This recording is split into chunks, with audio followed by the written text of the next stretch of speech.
Hi crafty friends, this is Tracy at A Trace of Tradition, and I am just giving a little behind the scenes look at how I made the keyhole tunnel effect project.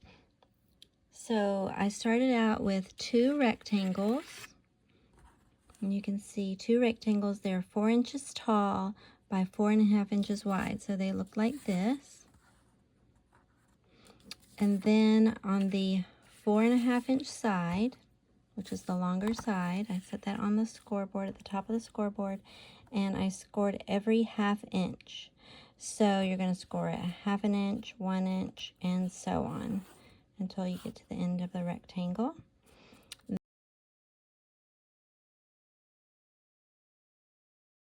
Then I folded it accordion style, so it will look like this. And you're going to have two of those. So it starts out like that. You have two of them, and then you'll have two folded like an accordion.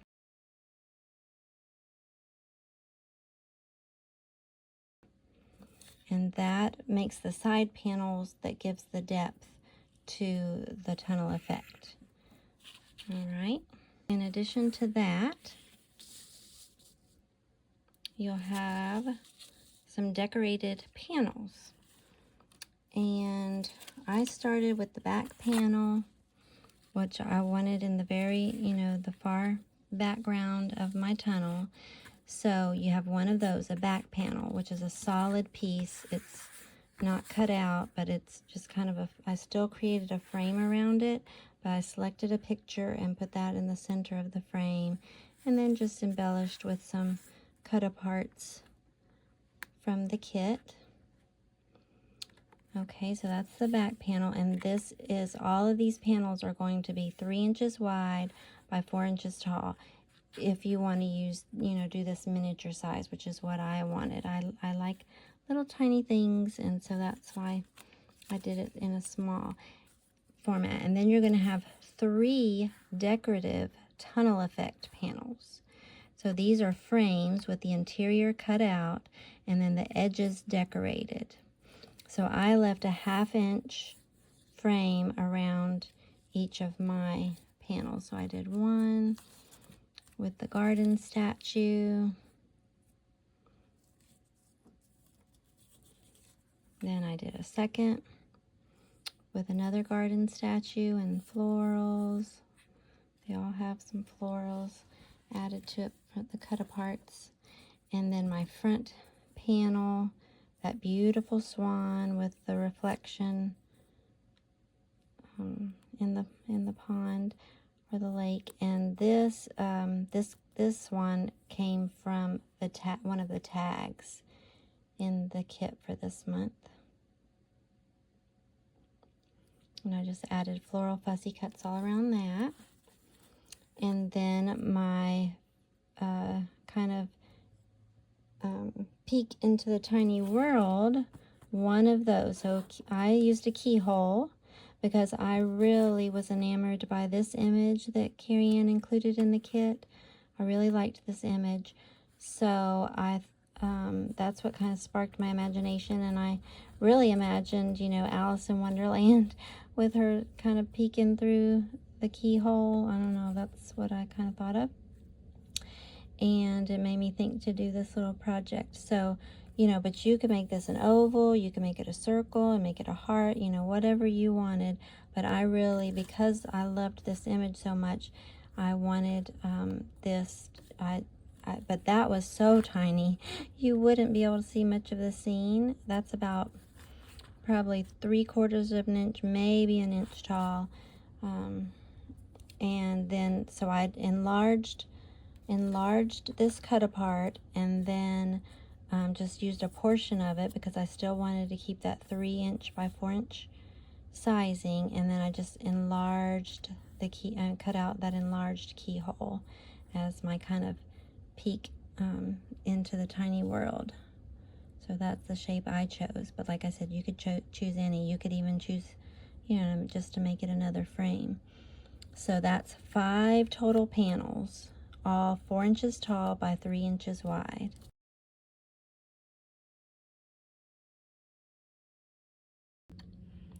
Okay, so now we have our 2 accordion fold side panels, and all 4 of the panels to create the tunnel effect.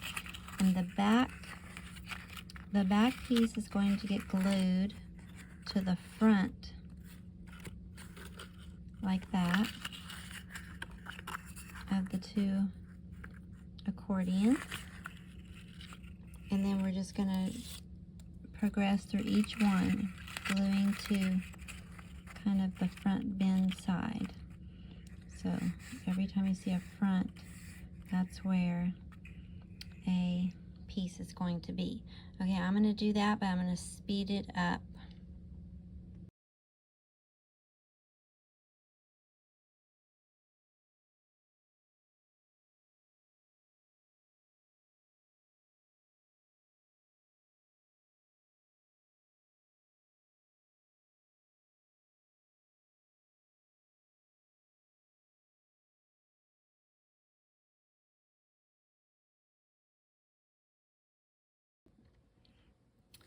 Okay, so now you see I've glued all those panels, the decorative panels, onto the accordion sides, and you have that beautiful dimensional tunnel effect.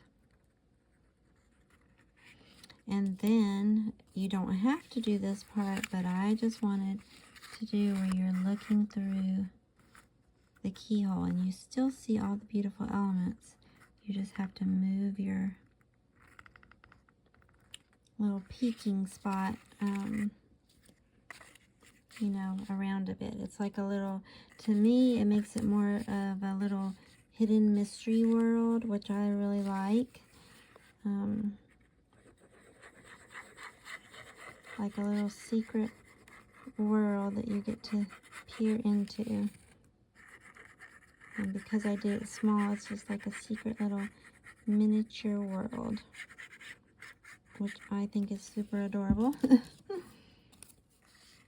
But again, you could have just cut those panels off and just had a beautiful card that has the dimensional effects. Right, but I'm gonna make my little place to peer into the tiny world. This just adds a little bit of imagination to it for me, and I think it's super cute.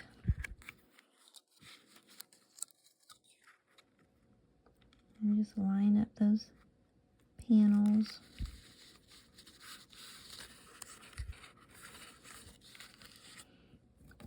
So, you know, with the score marks and accordion fold and all that, it may not lay completely flat. You know, it's like when I'm doing this, see how some of them bow a little bit?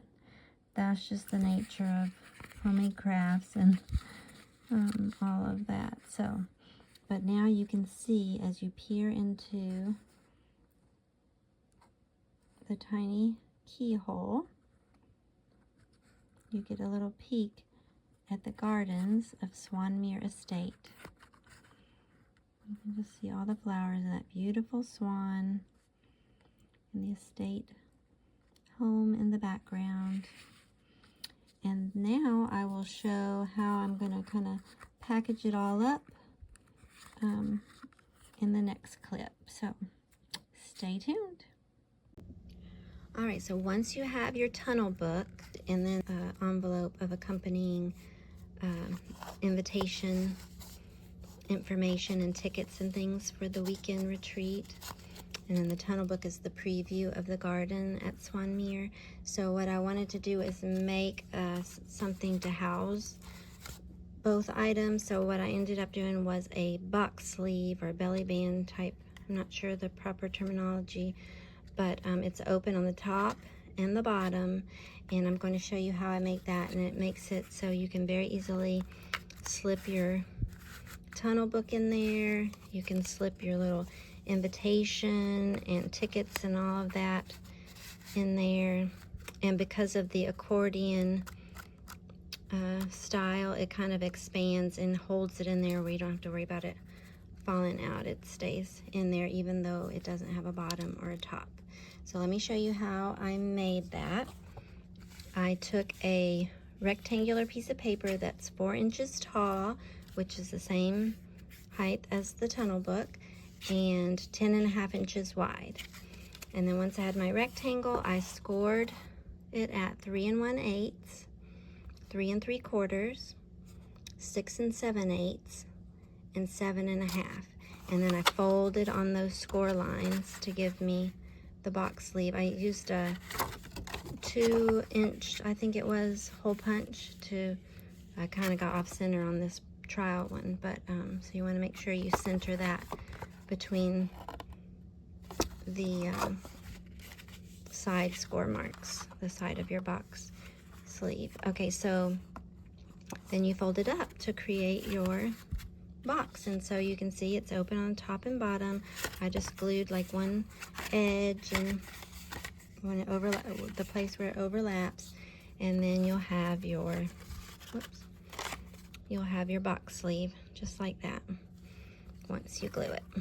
All right, let me show those measurements one more time.